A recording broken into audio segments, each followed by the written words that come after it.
Merhaba. Merhaba. Bugün işlemlerimiz var. Bu işlemleri yapacağız.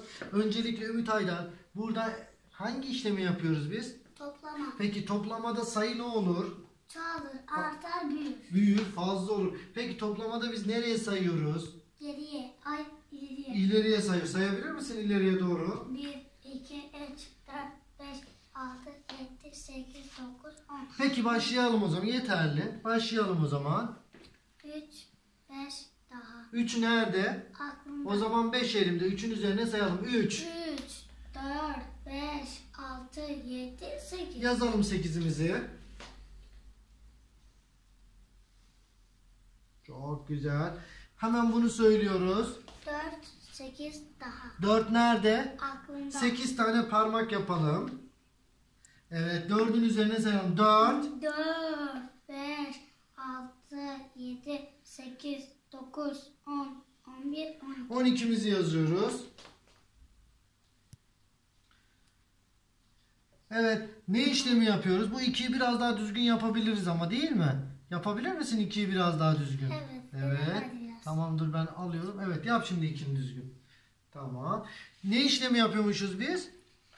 Toplama. Hadi bunu sonunca söyleyelim. 0, 6 daha. Peki 0 neydi?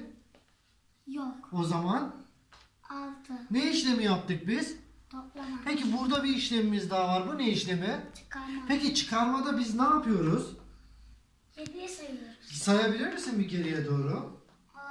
10, 9, 8, 7, 6, 5, 4, 3, 2, 1, 0. Peki çıkarmada sayı ne oluyor Ümit Aydar? Azalıyor, sıfırlıyor, küçülüyor. Azalıyor. Şöyle azalıyor, değil mi? Azalıyor, küçülüyor, eksiliyor. Doğru mu? Evet. Peki hadi bakalım bir söyleyelim.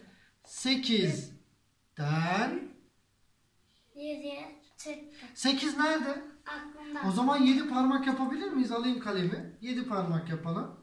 Hadi 8'den geriye gidelim. 8. 8, 7, 6, 5, 4, 3, 2, 1. Yazalım birimizi. Çıkarma yapıyoruz. Ne işlemi? Çıkarma. Peki söyleyelim. 6'dan 4 çık. 6 nerede? Aklımda. O zaman 4 parmak yapalım. 6. 6, 5, 4, 3, 2. Aferin oğluma. Son olarak tekrar söyleyeyim. Ne işlemi yapıyorduk biz? Çıkarma. Hadi söyleyelim. 5'ten 0 çık. 0 nedir? Yok. O zaman 5. ne işlemi yaptık? Tekrar son kez söyleyelim. Toplama ve çıkarma yaptık. Peki toplamada sayı ne olur? Oraya söyle.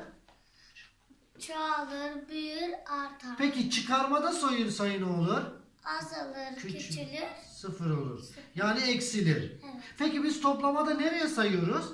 İleriye, Çıkarmada nereye sayıyoruz? geriye. Herkese teşekkürler. Görüşürüz.